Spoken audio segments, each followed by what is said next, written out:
진리의 성령이라는 제목의 말씀 나누도록 하겠습니다. 저는 모태신앙으로 어릴 적부터 이제 교회를 다녔습니다. 주일학교를 당연히 하게 됐고요. 그래서 교회에서 하는 여러 활동들, 예배, 그다음에 무슨 찬양 대회, 성경 암송 대회 이런 것들이 자연스럽게 익숙해져 있었는데, 제가 주일학교 다닐 때 그래도 조금 궁금하고 헷갈리는 것이 있었어요. 그게 뭐냐 하면 바로 하나님과 예수님과 성령님에 관한 구분이 참 헷갈리더라고요. 이 세 분이 같은 분인 것 같기도 하고 다른 분인 것 같기도 하고, 예수님은 하나님의 아들이라는 것 많이 들어서 그것은 알겠고, 그러면 하나님 아버지가 되는데, 그러면 성령님은 또 누구신가 하는 생각이 있고요. 기도할 때 어떨 때는 하나님 아버지라고 하나님께 기도하고, 어떨 때는 또 예수님이라고 기도하시는 분도 있고 하니까, 언제 하나님 부르고 언제 예수님 부르고 또 성령님은 언제 불러야 할지 제가 참 잘 모르겠더라고요. 특별히 이제 성령님에 대해서 제일 아는 것이 없었습니다. 그러다가 이제 어른이 되고 나니까 이것이 좀 구분이 되고 제가 잘 알게 되고 정리가 되었는데요. 우리가 다 이해할 수 없지만 일단은 하나님과 성령님과 예수님은 삼위일체 하나님이시라는 것입니다. 그리고 제가 이 세 분에 대해서 알게 되면서 가장 크게 깨달은 것이 뭐냐 하면, 성령님께서 얼마나 우리의 그 신앙생활에 중요한 분이신지를 알게 되더라는 것입니다. 성령님이 왜 중요한 분인가? 여러분, 성령님 때문에 우리가 실제적으로 신앙생활을 할 수 있게 된 거예요. 하나님을 믿는 것, 여러분, 하나님을 믿는 것 어떻게 보면 믿고 있는 저와 여러분 입장에서 당연한 건데, 이거 성령님께서 하신 일이에요. 하나님을 믿도록. 또 예수님이 십자가에 달려 돌아가신 일은요, 2000년 전에 일어난 일입니다. 어떻게 보면 과거의 어떤 역사적인 기록이에요. 근데 그 예수님이 십자가에 돌아가신 일이 지금 나 그 현장에 있지도 않았고 보지도 않았는데, 나를 위한 십자가, 예수님이 나를 위해서 십자가에 달려 돌아가셨다고 그렇게 믿게 되는 것, 그거 성령님이 하시는 일이에요. 자, 갈라디아서 4장 6절을 보십시오. 갈라디아서 4장 6절. 너희가 아들임으로 하나님이 그 아들의 영을 우리 마음 가운데 보내사 아빠 아버지라 부르게 하셨느니라. 로마서 8장 15절도 비슷한 표현입니다. 너희는 다시 무서워하는 종의 영을 받지 아니하고 양자의 영을 받았으므로 우리가 아빠 아버지라고 부르짖느니라. 지금 하나님을 향해서 아버지, 아빠라고 부를 수 있게 된 것이 무엇이냐? 바로 성령님께서 우리에게 오셨기 때문에 우리가 그렇게 부를 수 있게 된다는 거예요. 여러분, 무당 중에는 열심히 공부를 해서 무당 노릇을 하는 무당이 있고, 진짜로 신내림을 받은 무당이 있는 거 여러분 아시죠? 네, 무당도 두 종류가 있습니다. 자, 신내림을 받은 무당은 자기 속에 신이 들어오, 자기가 모시고 있는 신, 사실은 귀신입니다. 그 신을 모시게 된 거예요. 그렇기 때문에 그 신이 들어와서 실제적으로 그 무당을 지배하고 있는 것입니다. 그 증거들이 여러 가지 나타나고 있는데, 진짜 신내림 받은 무당은요, 자기가 모시고 있는 신의 목소리를 해요. 할아버지 신이면 애기 신이면 애기 목소리 내고, 그렇게 하면서 신의 존재를 드러내는 것, 또 작두를 타기도 하지 않습니까? 그 날카로운 그 작두 위에서 맨발로 그렇게 할 수 있는 것, 신이 그 사람에게 임했기 때문에 그렇습니다. 자, 제가 이 이야기를 하는 이유는요, 영적인 실체가 사람에게 들어올 때에 그게 눈에 보이지 않지만 그게 실제로 나타난다는 것을 제가 말씀드리고 싶은 것입니다. 여러분, 성령님이 우리 가운데 오신다고 할 때, 성령님이 우리를 이렇게 완전히 지배하고 장악하고 컨트롤한다 이걸 말씀드리려는 것이 아니라 성령님이 나에게 오셔서 실제로 역사를 하시고 성령님이 나에게 오셨기 때문에 우리가 하나님을 아버지라 부를 수 있게 됐고 성령님이 오셨기 때문에 내가 실제적으로 하나님과의 실제적인 신앙생활을 할 수 있다는 거예요. 마치 영적인 세계가 공부해서 되는 것이 아니라는 것입니다. 우리가 아무리 성경을 많이 안다고 해도 성령님을 알지 못하면 성령님이 우리 가운데 오지 않으면 그것은요 지식적으로만 아는 지식적인 알배그치지 그것이 신앙생활 하나님과의 교제가 안 된다는 말입니다. 근데 우리는 지금요 하나님과 교제하고 있어요.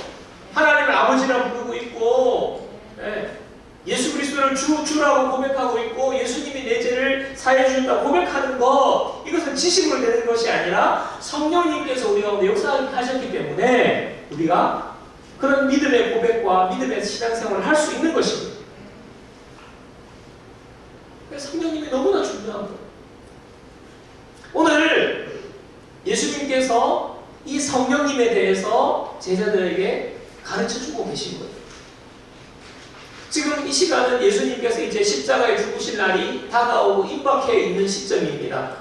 그때가 가까우니까 예수님께서 제자들에게 내가 조금 있으면 나는 죽을 거야. 내가 십자가를 지고 죽을 거야. 예수님이 이제 제자들에게 예수님의 십자가의 죽음을 예고를 하시는 겁니다. 몇 번을 걸쳐서 예고를 쭉 해오고 계시는데 문제는요 그때마다 제자들이 무슨 말씀인지 이해를 못하는 거예요. 도대체 예수님이 갑자기 죽는다고 하시니 예수님이 아버지께로 가신다고 하시질 않나 예수님이 내가 가는 곳에 너희들이 올 수 없다고 하질 않나 지금 이 말을 제자들이 이해를 못하는 것입니다. 오늘도 마찬가지예요. 오늘 예수님께서 내가 이제 아버지께로 갈 때가 간다고 하니까 지금 제자들의 마음에 근심이 가득했다고 지금 말합니다. 오늘 16장 요한복음 16장 5절 6절입니다. 지금 내가 나를 보내신 이에게로 가는데 너희 중에서 나더러 어디로 가는지 묻는 자가 없고 도리어 내가 이 말을 함으로 무슨 말이에요? 내가 나를 보내신 이에게로 간다. 이 말을 함으로 너희 마음에 근심이 가득하였도다. 여러분 제자들 입장에서 제가 생각해 보니까 제자들 입장에서는요 예수님을 따라가려고 자기 직업도 내팽개치고 자기 가족도 내팽개치고 예수님을 따랐던 제자들 아닙니까? 모든 것을 걸고 예수님께 인생을 바쳤는데 예수님이 우리들 두고 어디로 가신다고 하니까 제자들이 지금 근심이 온 거예요. 놀라운 거예요. 멘붕이 온 거예요. 얼마나 근심이 되겠습니까? 그때 주님의 말이 요한복음 16장 7절. 자, 우리 다 같이 읽겠습니다. 그러나 내가 너희에게 실상을 말하노니 내가 떠나가는 것이 너희에게 유익이라. 내가 떠나가지 아니하면 보혜사가 너희에게로 오시지 아니할 것이요 가면 내가 그를 너희에게로 보내리니. 지금 근심이 가득 차 있는 예수님이 우리를 버리고 어디로 가시나 우리는 어떻게 되나 이렇게 이 세상에서 그러면 우리가 이제 앞으로 어떻게 살아가나 근심하고 있는 제자들에게 예수님이 지금 내가 가는 것이 오히려 너희들한테는 유익한 거야 라고 하시면서 무슨 말씀을 하세요? 내가 가면 보혜사가 오실 거야. 내가 가서 보혜사를 너희들에게 보내줄 거야 라고 지금 성령을 보내주시겠다는 약속을 하시는 거예요. 예수님이 하시는 약속이 나는 가지만 내가 너희에게 보혜사 성령을 보내줄 거야. 여러분 보혜사라는 단어는 아마 처음 들어보신 분도 계실 거예요. 이 보혜사라는 말은 헬라어로 파라클레토스라는 뜻입니다.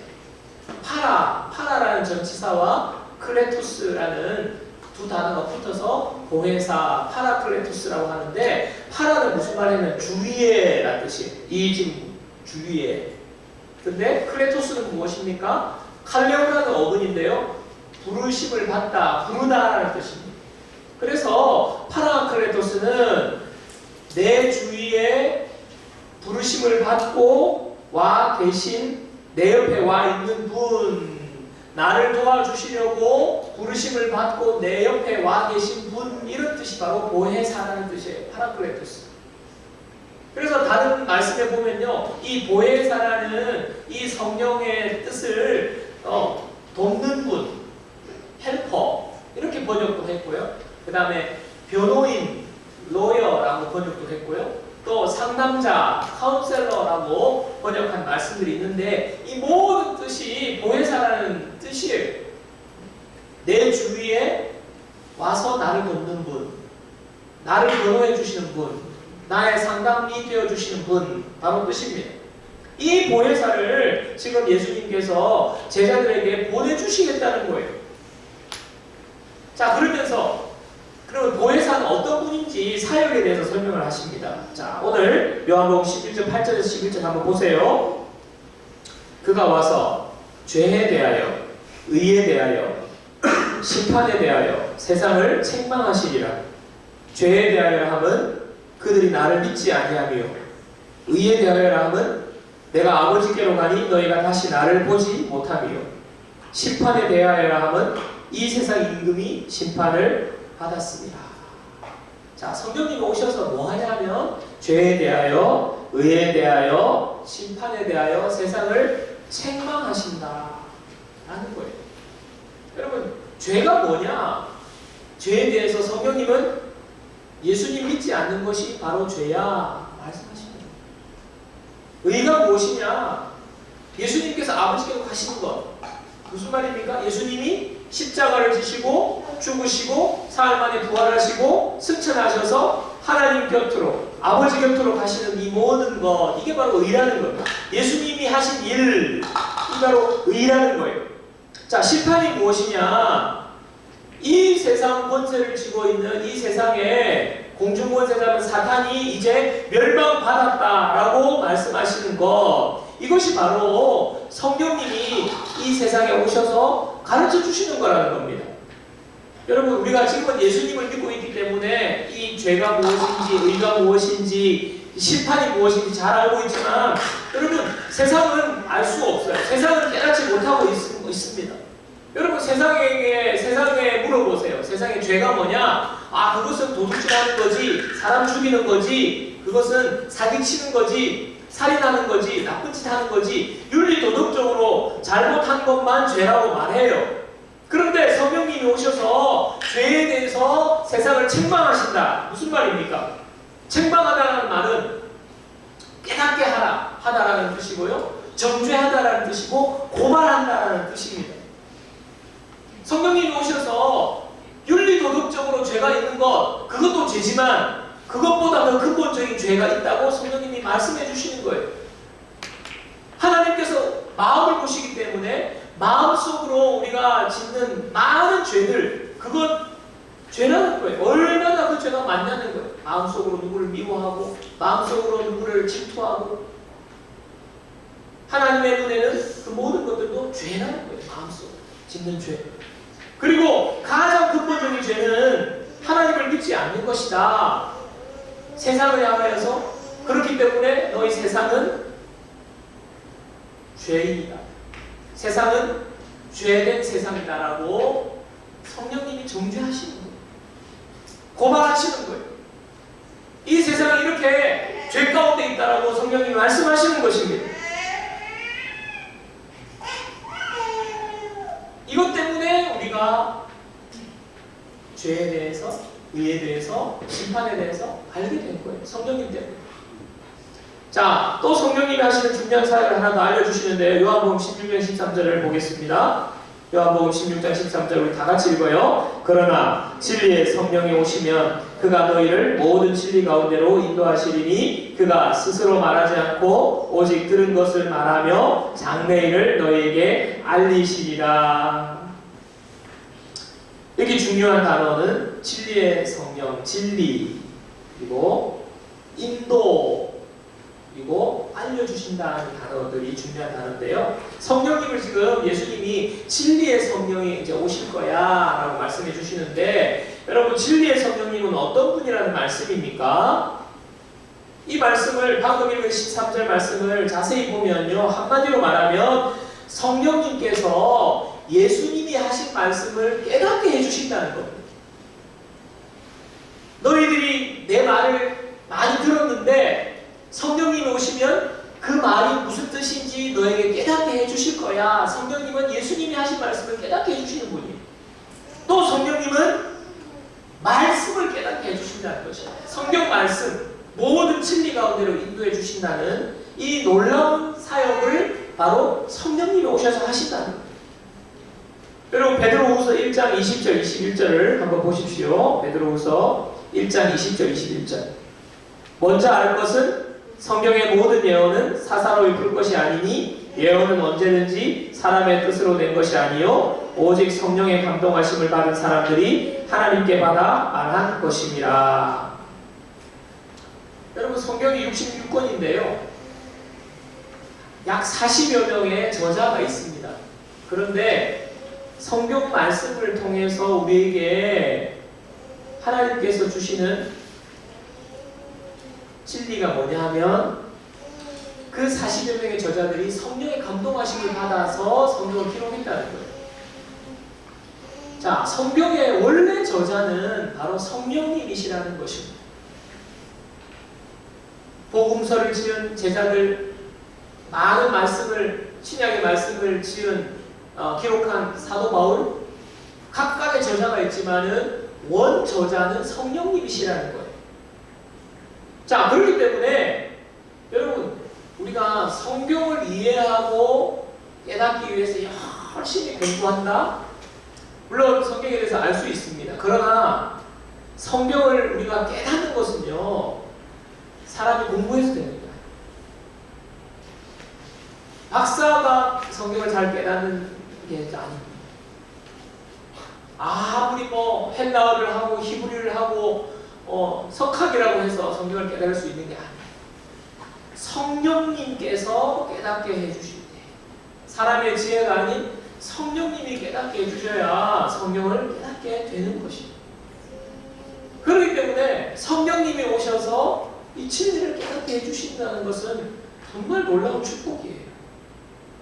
여러분 우리가 신앙생활을 하면서 정말 하나님의 말씀을 잘 깨닫고 하나님의 인도하심을 받고 살기를 누구나 원합니다. 그러나 그것이 우리의 원함만 가지고 되는 게 아니라 성령님께서 깨닫게 해주셔야 합니다. 그래서 깨닫는 것이 얼마나 축복인지 여러분 아셔야 돼요. 깨닫는 것이. 깨달아지지 않는 사람 그 마음이 얼마나 답답하겠습니까? 자, 요한복음 16장 14절 15절도 보십시오. 오늘 14절 15절. 그가 내 영광을 나타내리니 내 것을 가지고 너희에게 알리시겠습니다. 무릇 아버지께 있는 것은 다 내 것이라. 그러므로 내가 말하기를 그가 내 것을 가지고 너에게 알리시리라. 자, 여기 계속 반복되는 표현이 뭡니까? 알리시겠다는 거예요. 알려주신다는 것입니다. 그런데 무엇을 알려주십니까? 그가 내 영광을 나타내리니 예수님의 영광을 드러내 주신다는 거예요. 여러분 성령님이 예수님의 영광을 나타내 보여주십니다. 여러분 이 영광이라는 것은 우리 눈에 보이는 것이 아닙니다. 우리가 예배 가운데 주님께서 나의 마음속에 충만하게 임재하시고 하나님 우리가 보이지 않지만 우리가 하나님의 임재를 경험하고 아 예수님이 이런 분이구나 하고 그것이 바로 예수님의 영광이 우리 가운데 비추어지는 거예요. 예배당에 왔는데 아무런 느낌도 없고 그냥 뭐 남편 따라 부인 따라 엄마 아빠 따라 와서 와 있는데 아무런 영적인 감흥이 없다? 네. 주님의 영광이 필요한 사람들입니다. 근데 그 영광을 드러내시는 분이 바로 성령님이시라는 거예요. 성령님께서 알려주신다는 것입니다. 자, 오늘 예수님이 떠나신다는 이 말을 듣고 제자들은 근심했어요. 예수님 가시면 나는 어떻게 되지? 나는 이 세상 어떻게 살아가지? 앞으로 무엇을 하며 살아가지? 내 장래에 대한 생각, 또 나의 하여튼 모든 것이 고민이 되지 않겠습니까? 그런 제자들에게 예수님께서 보내주시겠다고, 예수님께서 내가 떠나게 되면 오실 짝꿍이라고 성령님을 소개해 주시는 이 성령님, 죄에 대하여, 의에 대하여, 심판에 대하여 깨닫게 해주신다는 분. 하나님에 대해서, 예수님에 대해서, 예수님의 영광이 무엇인지 말씀에 대해서 알게 해주시는 분을 예수님이 지금 우리 가운데 제자들에게 보내주시겠다는 것. 하나님의 뜻이 무엇인지, 예수님을 믿으면서 예수님의 영광 가운데 사는 것이 무엇인지, 진리 가운데 사는 것이 무엇인지 알려주시는 진리의 성령님을 우리 가운데 보내주시겠다는 것입니다.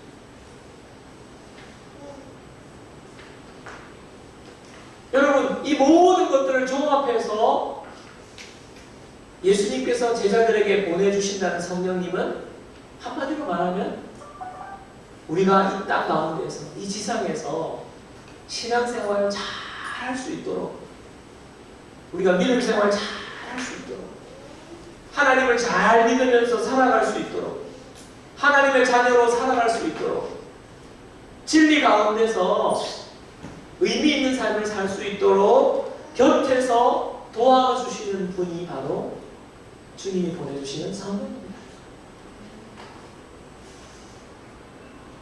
저는 앞에도 말씀드렸지만 모태신앙으로 엄마 품에 안겨서 교회를 다니고 어릴 때부터 교회를 다녔기 때문에 제가 어느 순간 보니까 주일은 예배당에서 예배드리고 있더라고요. 나는 누구, 여기는 어디? 그걸 자각하는 순간 나는 크리스찬? 크리스찬이라는 숟가락을 물고 태어나. 그러면서 여기는 어디? 예배당. 그렇게 당연히 예배드리고 당연히 참여하고 봉사도 하고 성가대도 하고 여름에도 수련회는 교회에서 하는 수련회 모든 수련회에 참여하고 생활 양식으로 자리 잡고 있는 거예요. 그러다가 청소년 시기에 제가 예수님을 인격적으로 만나는 경험을 하게 됩니다. 그때 기억이 생생해요. 수련회 가서 갑자기 주님이 은혜를 부어주시는데 내가 얼마나 큰 죄인인지 하나님 앞에 하나님 저는 죄인이에요. 중학교 2학년짜리가 눈물 콧물 다 쏟으면서 주님 저는 죄인이에요.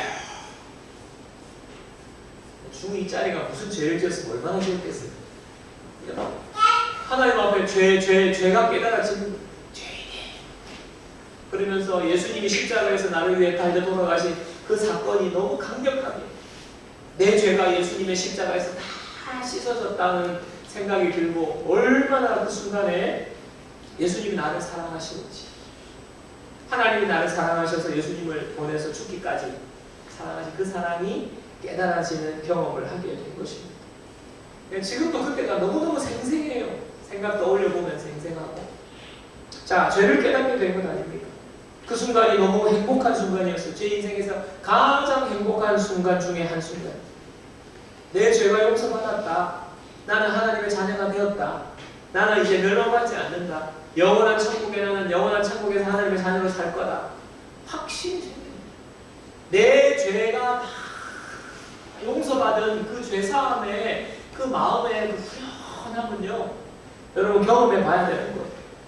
영원한 생명, 죄가 나를 정죄할 수 없다라는 죄 사함의 확신이 내 속에 들어오게 된 것입니다. 여러분, 제가 그 전에도 교회 생활을 했어요. 그 전에도 성경도 읽고 기도도 하고 열심히 봉사했어요. 그러나 그 전에는요, 어떻게 보면 습관적으로 교회 다니고, 어떻게 보면 엄마 아빠 교회 가라고 하니까 가는 거예요. 부모님 때문에 교회 다니는 삶에 내 삶에 믿음이 생기고 하나님의 자녀라는 인식이 생기고 하나님과 교제할 수 있는, 하나님을 믿음 가운데 하나님을 느끼면서 하나님 앞에 교제할 수 있는 신앙생활이 시작되게 된 것이 바로 그때. 그러니까 여러분, 성령님이 그렇게 하신 거예요. 성령님이 죄에 대해서 깨닫게 하셨죠.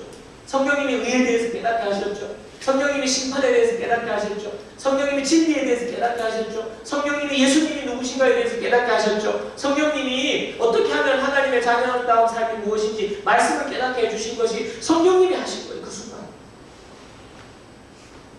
만약에 이것이 없었다, 그러면 신앙생활이 모르겠어요. 제가 신앙생활이 그 뒤에 계속 교회를 다니고 신앙생활을 했을까요? 성령님이 오셨기 때문에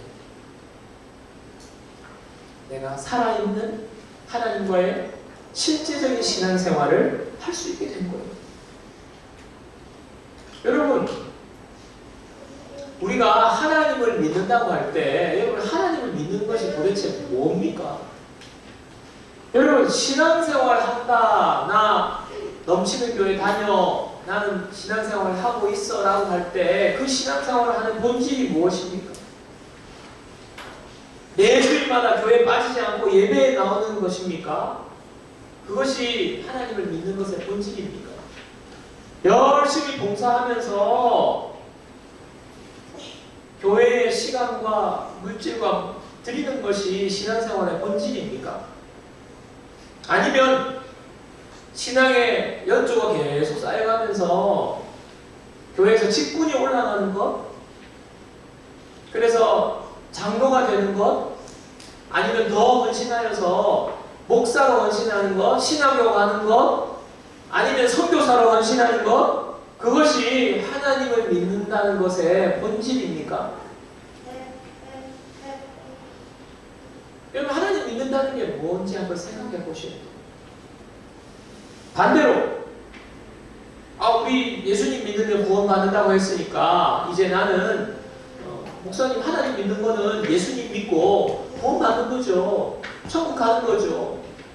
그러면 천국은 나중에 죽어서 먼 훗날에 갈 거기 때문에 그냥 이 세상에는 이미 우리가 구원을 받아놨으니까 평안한 마음으로 이 세상 그냥 적당하게 즐기면서 이 세상은 그냥 그렇게 살다가 가는 것이 우리의 신앙생활의 본질입니다. 여러분, 어떻게 생각하고 계세요? 여러분, 주님께서 우리에게 성령님을 보내주셨어요. 자, 그것 때문에 우리는요, 예수님을 주님이라고 고백합니다. 하나님을 아버지라고 부르고 고백하면서 신앙생활하는 사람이 되었습니다. 여러분, 그렇다면요, 성령님이 우리 가운데 와 계신 거예요. 자, 그렇다면 왜 성령님 우리 가운데 주님이 보내주셨습니까? 앞에 말씀한 것들이 성령님께서 우리를 깨닫게 하시고 진리 가운데 인도하게 하시고 우리를 도와주시고 우리의 상담자가 되시고 우리의 변호사가 되시고 이런 성령님이 우리 가운데 와서 하시는 그러한 삶의 유익들을 누려야 하는 것이 바로 신앙생활이라는 거예요. 여러분, 지난 한 주간도 여러분 살면서 어떠셨어요? 한 주간 살면서 뜻대로 잘 되셨습니까? 계획대로 잘 되셨습니까? 이 세상이 그냥 여러분 뜻대로 잘 진행되어 가고 있었습니까? 여러분, 그렇지 않습니다. 우리의 삶에는요, 예상치 못한 변수들이 생깁니다. 계획도 틀어지고 뜻대로 안 되고 마음대로 안 돼서 힘든 일들을 여러분 많이 경험해 보셨을 거예요. 이러한 삶 가운데 우리는요, 신앙생활하는 것이 무엇이냐? 바로 우리를 도우러 이 땅 가운데 오신, 우리에게 오신 그분 성령님이 계시다는 것을 우리가 자각하는 거예요. 우리를 도와주시는 분이 계십니다. 내가 어떻게 살아가지? 앞으로 내가 이 직장에 가면, 앞으로 이 학교에 가면, 중학교에 가서, 고등학교에 가서, 학년이 올라가서, 또 앞으로 어떤 사업을 구상하면서 어떤 선택을 해야 될 때 어떻게 해야 되지? 여러분, 우리가 그런 고민 가운데 있잖아요. 그런 고민을 하면서 있을 때 우리를 진리 가운데 살도록, 하나님의 뜻을 따라 살도록 인도해 주시는 분이 계십니다. 이런저런 일 때문에 내 마음이 요동치고 내가 그냥 힘들고 너무 그것이 나에게 힘든 어려운 일이 되어서 내 마음의 평안을 잃어버릴 때 없이 흔들려 요동칠 때 풍랑을 잠잠하게 하신 성경 속의 예수님, 그 예수님이 오늘 나에게 오셔서 내 마음을 잠잠하게 만들어 주시도록 그 예수님의 능력이 실제적으로 역사함으로 우리 가운데 만들어 주시는 분이 계세요.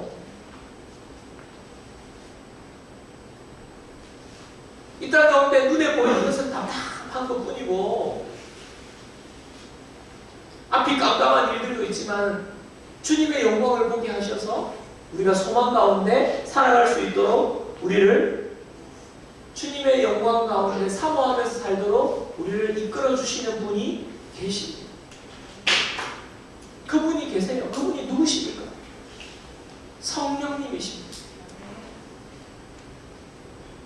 여러분, 우리가 하나님을 믿는 것이 하나님 마치 내가 너 구원해 줬으니까 너 옛날처럼 그렇게 살지 말고 죄 짓고 살지 말고 마음대로 살지 말고 이걸 이렇게 이것은 하면 안 되고 저것은 꼭 해야 되고 너 이렇게 하나님이 우리를 새로운 어떻게 보면 새로운 짐을 지게 하시는 그런 하나님으로 생각하는 분이 계신데 여러분 그것은요 율법적으로 신앙생활 하는 거예요.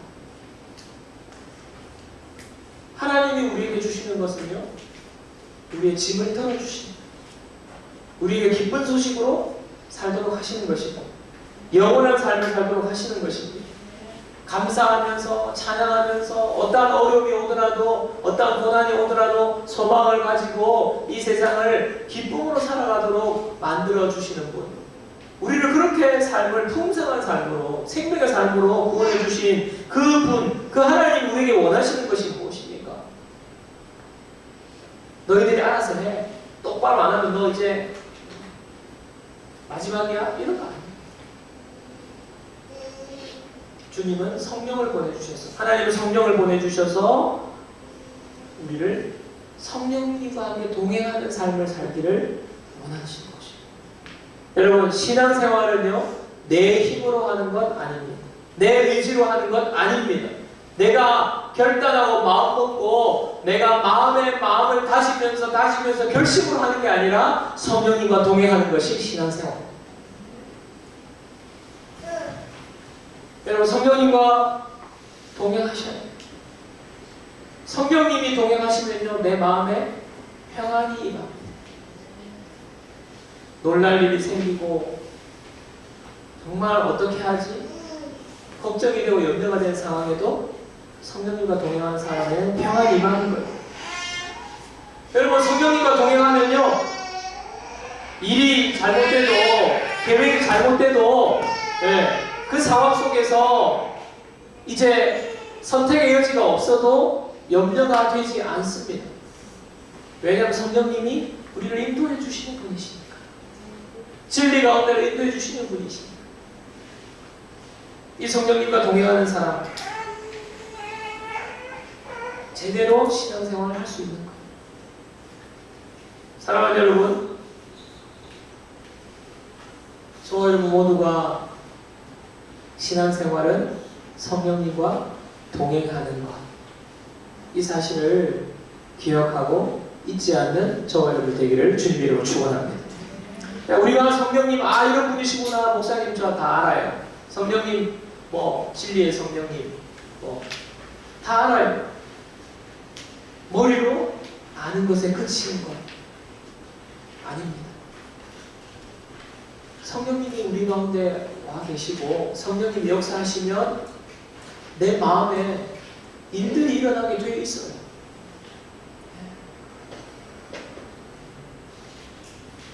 무당이 이상한 귀신을 받아도 이상한 일들이 일어나는데 성령님이 우리 가운데 와 계신데 우리 마음속에 일들이 일어나고요. 역사들이 나타나게 되어 있습니다. 여러분이 예수 그리스도를 구주라 고백하십니까? 성령님이 여러분 가운데 와 계십니다. 여러분이 하나님을 아버지라고 고백하십니까? 성령님이 우리 가운데 와 계십니다. 그렇다면 성령님과 동행하시는 삶을 시작하셔야 돼요. 여러분 성령님 여러분 가운데 오신 성령님 지금 어디 계십니까? 저 지하의 창고 아니면 저 다락의 구석에 아니면 저쪽에 창고 저 안쪽에 그쪽에 모셔다 놓고 그냥 잊어버리고 있지 않습니까? 성령님을 내 마음의 중심에 모셔야 됩니다.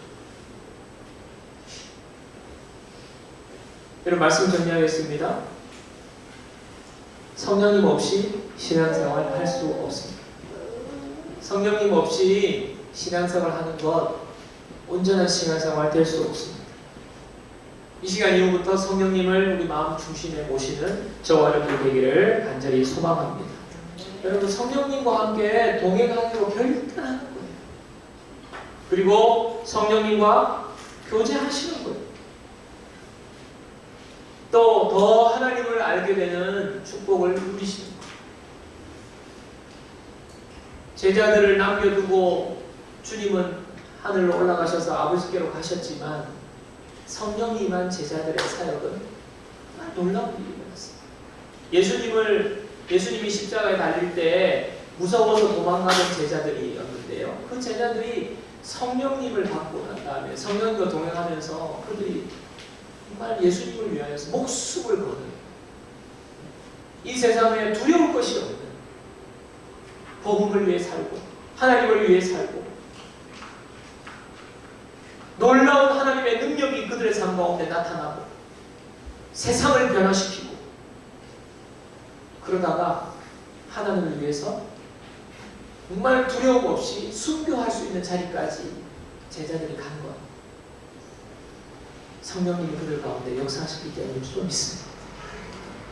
사랑하는 여러분, 우리가 이 세상 성령님 우리 가운데서 성령님과 동행하는 그 성령님의 능력으로 살아가는 저와 여러분들 되기를 주님의 이름으로 축원합니다. 찬양하고 같이 기도하겠습니다.